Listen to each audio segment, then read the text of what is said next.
Hi again. Welcome now to week 11. We are discussing unobtrusive research and evaluation research this week, which is kind of fun actually, because for many of you, research methods, you've been wondering, why am I taking this class? I am not going to get a doctoral degree, or I'm not in a doctoral program. I'm just getting a master's. I do agency work. I'm a teacher, whatever, and I'm not going to ever do research, so I don't know why I have to take this class. Well, this is the week that for many of you who never think they're going to do research are going to find out that you have probably, in fact, already done research, and if you haven't already, you will find that the information you get this week will be very useful and the kind of work you might be expected to do as someone holding a master's degree in child development, or a master's degree in family studies, or a master's degree in counseling and development. Okay, so I hope that gets you pumped, excited. First of all, we have unobtrusive research. This is not the part I'm talking about, but that's going to get you all excited. That's the next chapter. But unobtrusive research is something that we try is research that we do where we are not going to be obtrusive to the data. Oftentimes, this is performed as secondary data analysis, or it might be that you do analysis of artifacts. And content analysis. This is stuff where, let's see, the definition Babby gives is unobtrusive research, methods of studying social behavior without affecting it. Now, you know, anytime that we try to study behavior by having a questionnaire or interviewing or anything like that, some of the common critiques that we get are there might be self-report data that, you know, is not accurate, or there might be a selection bias, or social desirability in answers. These are all dangers to the validity and reliability of the data. So unobtrusive research is something that you can do where you're hopefully not affecting that data because you're doing it from, well, you'll see. So the first thing the book talks about is content analysis, and this is a really interesting thing. A lot of people like to do this.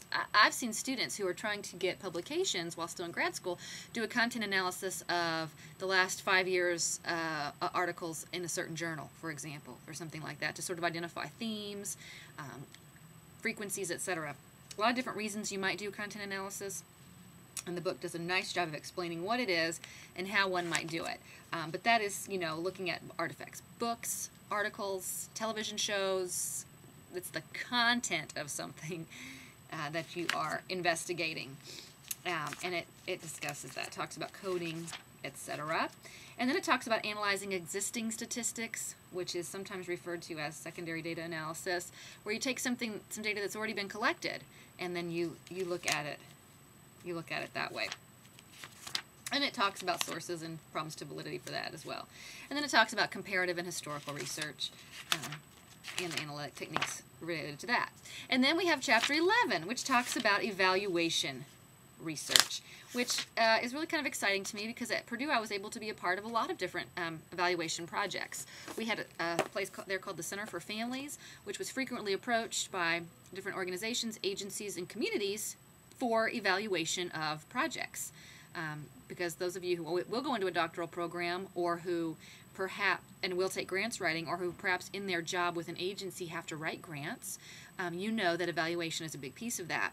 And oftentimes you need an external evaluator to give it extra reliability and validity. And so oftentimes we were asked to do those things.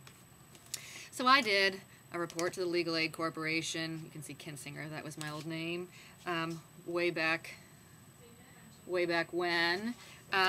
We also did an evaluation of the Indiana Child Care Financing Initiative. This was an initiative the state of Indiana undertook to look at, they were offering financing to child care, and they wanted to evaluate how that was working.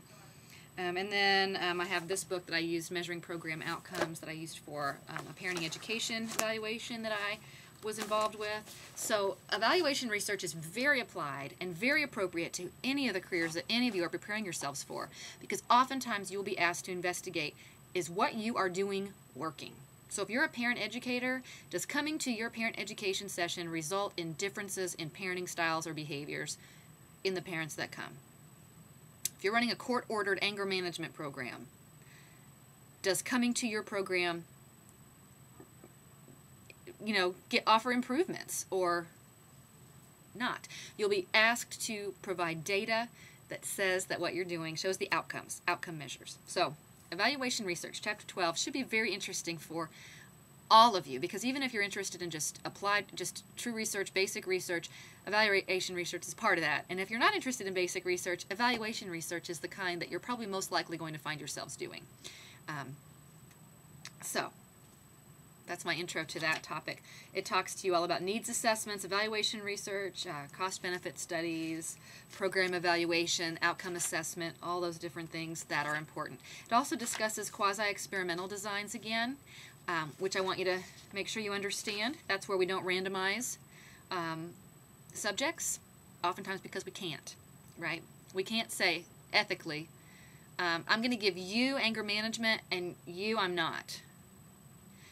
Because ethically we probably should offer, if we have the expertise and the abilities, we should offer it to everybody. So sometimes we'll do a quasi-experimental because we're not going to randomize our groups. So we might go find a group of people who don't have access to anger management and assess them compared with our group or something.